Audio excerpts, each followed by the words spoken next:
Oke, nah sebenarnya bukan masalah modal. Sebenarnya modal bisa kamu cari, karena kalau orang nih berani perjuangin modal itu atau berani keluar uang itu, karena dia lihat keuntungan. Contoh nih, ada nggak orang yang beli iPhone atau handphone harga 20 juta? Ada. Padahal ada nggak sih handphone yang harganya cuma 2 juta? Ada. Kenapa dia beli yang 20 juta? Karena dia lihat spesifikasinya, karena dia merasa untung dong di situ. Nah sama juga kenapa aku mau keluar uang di Melia, karena aku tahu keuntungan. Jadi aku yakin kalau kamu tahu keuntungan Melia, berapapun pasti kamu bakalan bergabung di Melia. Nih kalau kamu pahamin, bayangin kamu cuman keluar uang, anggap 3-10 juta, bener nggak? 3-10 juta yang kamu keluarin itu bukan uang hilang, kamu dapet produk. Artinya apa? Artinya modal sama dengan belanja. Bayangin, kamu cuman beli skincare, kamu cuman beli obat. Pernah beli obat? Pernah beli skincare? Pernah. Tapi pernah nggak kamu beli obat, beli skincare, terus ditawarin ada public speakingnya? Enggak ada. Enggak kan? Hebatnya di Melia, bayangin kamu cuman keluar uang, beli produk, bener nggak? Cuman belanja, ditawarin ada public speakingnya. Coba, enak apa enak? Enak. Plusnya lagi, ada bisnisnya. Bisnis itu cuman plus aja, kamu tuh sebenarnya cuman beli obat, beli skincare doang. Bisnis itu cuman plusnya, pengen kamu kerjain sok, enggak pun enggak jadi masalah. Tapi aku sih mikirnya sayang banget kalau nggak aku kerjain, karena kan ngerjainnya juga gampang kan. Ketika nih kamu gabung nih, ya kan, ketika kamu gabung cuman promosi kan, just only promosi. Tapi kan promosi kamu nanti dibantuin tim, kamu hanya cukup memperkenalkan teman yang pengen kamu promosikan kepada tim. Contoh kamu promosi ke si A, tugas kamu hanya bawa A ketemu tim. Ketika tim menjelaskan ternyata si A tertarik, beli nih sepaket nih 3 juta nih, belinya bukan ke kamu.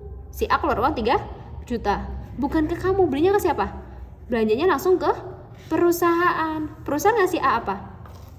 Produk. Artinya di sini terjadilah transaksi jual beli. Nah, karena kamu yang tadi menginformasikan produk perusahaan, kamu dapat komisi afiliat dari perusahaan, yaitu besarnya 17,5% dari setiap omset. Berarti kurang lebih 481.000 masuk rekening kamu. Ini kalau kamu promosi ke si A. Kalau kamu promosinya ke si B dan si B-nya belanjanya di 3 paket gimana? Berarti 3 kali lipat dong. Kali 3 kurang lebih 1,4 juta masuk ke rekening kamu lagi. Nah, hebatnya Melia itu nggak hanya komisi afiliat loh. Ini yang buat aku, kalau Melia hanya komisi affiliate, mungkin aku nggak akan bergabung. Karena aku mikir gini, mungkin kan nggak semua temanku belanja ya, nggak mungkin semua temanku bergabung ya. Tapi untungnya Melia tidak hanya komisi affiliate, ada komisi yang kedua yaitu komisi distribusi. Dimana komisi distribusi ini kamu sedang promosi secara tidak langsung. Jadi gini, ya A dan B itu punya hak bisnis yang sama kayak kamu. Si A ternyata nih promosi ke temannya si C, si B promosi nih ke temannya si D. Nah, si A dan si B sama tugasnya hanya bawa C dan D ini ketemu tim, dibantu jelaskan sama tim. Singkat cerita si C, si D tertarik.